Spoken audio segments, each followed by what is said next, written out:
பொள்ளாச்சி அருகே அரசு உயர்நிலைப் பள்ளியில் பழையகால மரபு விளையாட்டுக்கடை மாணவர்கள் உற்சாகத்துடன் விளையாடி மகிழ்ந்தனர்.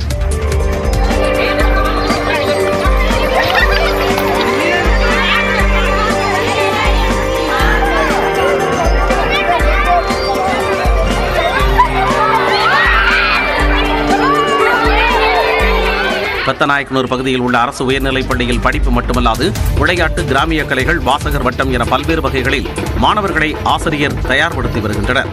அதன் ஒரு பகுதியாக மரபு விளையாட்டுகளை மீட்டெடுக்கும் முயற்சியை மேற்கொண்டனர்.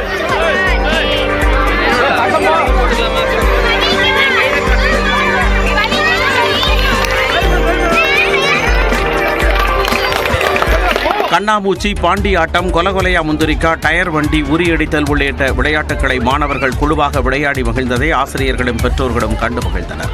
மாணவர்கள் செல்போன், கணினி என முடங்கிவிடாமல் ஓடியாடி விளையாடும் நோக்கில் இந்த முயற்சி மேற்கொள்ளப்பட்டதாக ஆசிரியர்கள் தெரிவித்தனர்.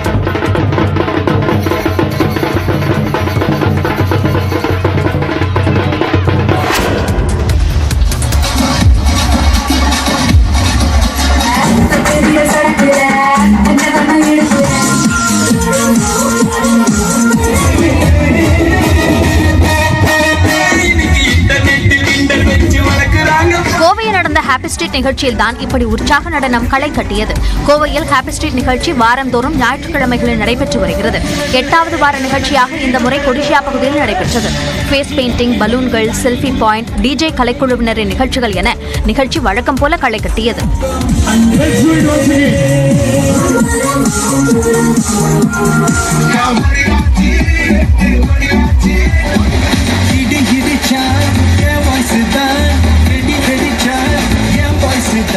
நல்லா இருந்துச்சு, சூப்பராக இருந்துச்சு. ஒரு ஃபோனெல்லாம் விட்டுட்டு டிஸ்ட்ராக்ட் ஆகிற மாதிரி பீப்புள்ஸ்குள்ளே கனெக்ட் பண்ணுறது ரொம்ப ஈஸியாக இருந்தது. நிறையா பேர்கிட்ட ஸ்ட்ரெஸ் பஸ்டர். நாம் என்னென்னா எல்லோரும் வைக்கிறேன், வாரம் பூரா இருக்கிற பிரச்சனைகள், கவலைகள் எல்லாம் மறந்துக்கிறதுக்கு ஹாப்பி ஸ்ட்ரீட் தான் வரணும். எல்லோரும் வாங்க. ஆட்டம் பாட்டத்துடன் நடந்த நிகழ்ச்சியில் மக்கள் உற்சாகத்தில் திளைத்தனர்.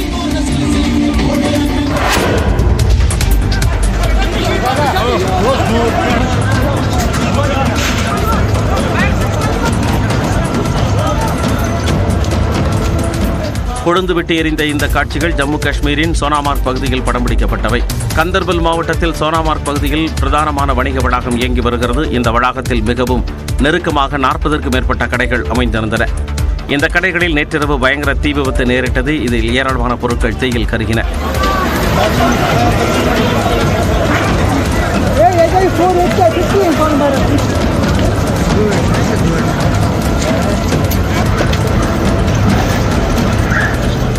தீயை அணைக்கும் பணியில் 7 தீயணைப்பு வாகனங்கள் ஈடுபடுத்தப்பட்டன. போதிய தீயணைப்பு கருவிகள் இருந்திருந்தால் தீயை தடுத்திருக்கலாம் என்று பாதிக்கப்பட்ட வணிகர்கள் வேதனை தெரிவித்தனர்.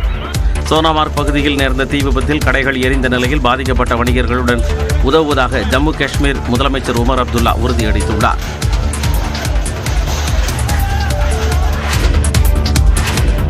மணமகனின் சிபில் ஸ்கோர் குறைவாக இருப்பதாக கூறி கடைசி நேரத்தில் பெண் வீட்டார் திருமணத்தை நிறுத்திய சம்பவம் மகாராஷ்டிராவில் நிகழ்ந்துள்ளது. முர்திசாபூரை சேர்ந்த பெண் ஒருவருக்கு திருமணம் செய்து வைக்க வரன் பார்த்தனர். மணமகனின் ஜாதக பொருத்தம் அனைத்தும் ஒத்துப்போகவே திருமணத்துக்கு ஏற்பாடு செய்யப்பட்டது. இந்நிலையில் மணமகனின் சிபில் ஸ்கோரை மணமகளின் தாய்மாமன் சரிபார்த்துள்ளார். அதில் மணமகன் பல்வேறு வங்கிகளில் கடன் வாங்கிவிட்டு அதனை முறையாக திருப்பி செலுத்தவில்லை என்பது தெரியவந்தது. இதையடுத்து கடனில் மூழ்கியிருப்பவருக்கு பெண் தர மறுத்துள்ளதால் திருமண பேச்சுவார்த்தை நிறுத்தப்பட்டது. மாப்பிள்ளைக்கு நிரந்தர வேலை, சொந்த வீடு வரிசையில் தற்போது சிபில் ஸ்கோரும் எதிர்பார்ப்புகள் பட்டியலில் இணைக்கப்படுவதால் பெண் தேடுவோர் கலக்கமடைந்துள்ளனர். கரிபியன் தீவு கடலில் சக்தி வாய்ந்த நிலநடுக்கம் ஏற்பட்டதை தொடர்ந்து ஹோண்டுராஸ் உள்ளிட்ட நாடுகளுக்கு சுனாமி எச்சரிக்கை விடுக்கப்பட்டுள்ளது. கரிபியன் தீவு கடலில் உள்ளூர் நேரப்படி சனிக்கிழமை மாலை 6:20 மணியளவில் சக்தி வாய்ந்த நிலநடுக்கம் ஏற்பட்டது. இது ரிக்டர் அளவுகோலில் 7.6 பதிவானது. ஹோண்டுராஸின் வடக்கே கேமன் தீவுகளின் கடற்கரையிலிருந்து 209 கிலோமீட்டர் தொலைவிலும் 10 கிலோமீட்டர் ஆழத்திலும் இந்த நிலநடுக்கம் ஏற்பட்டுள்ளது. இதனால் அமெரிக்காவின் ஆட்சி அதிகாரத்திற்குட்பட்ட போர்ட்டோரிக்கோ, ஹோண்டுராஸ் உள்ளிட்ட பகுதிகளில் வீடுகள், வணிக வளாகங்கள் குலுங்கின.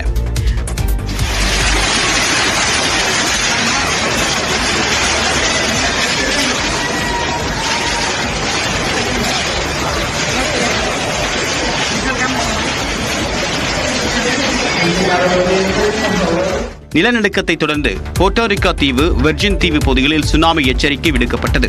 கடற்கரையோர நகரங்களில் வசிக்கக்கூடிய மக்கள் பாதுகாப்பான இடங்களுக்கு செல்ல அறிவுறுத்தப்பட்டனர்.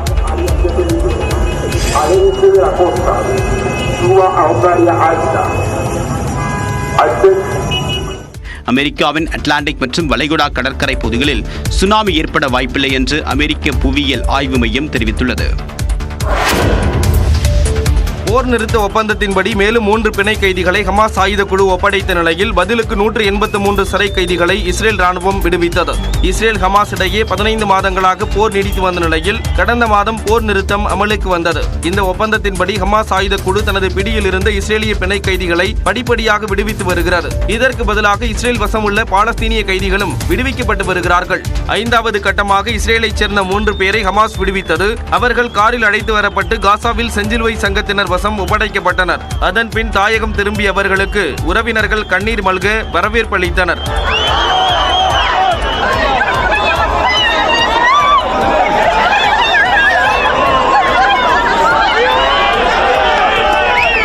போர் நிறுத்த ஒப்பந்தப்படி 5வது கட்டமாக 183 பாலஸ்தீன கைதிகளை இஸ்ரேல் விடுவித்துள்ளது.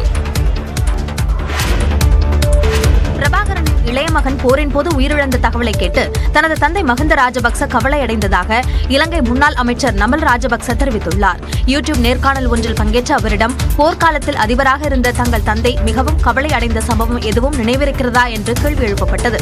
அதற்கு பதிலளித்த நமல் ராஜபக்ச, ஒன்று கெப்பட்டிப்பொலு சம்பவம், மற்றொன்று பிரபாகரனின் இளைய மகன் உயிரிழந்த தகவல் வந்தபோது தனது தந்தை மஹிந்த ராஜபக்ச கவலையடைந்ததாக கூறினார். அந்த பிள்ளைகள் போரில் சம்பந்தப்படவில்லை என தனது தந்தை கருதியதாகவும் வேண்டுமென்றே இதனை செய்யவில்லை என்றும் தெரிவித்தார்.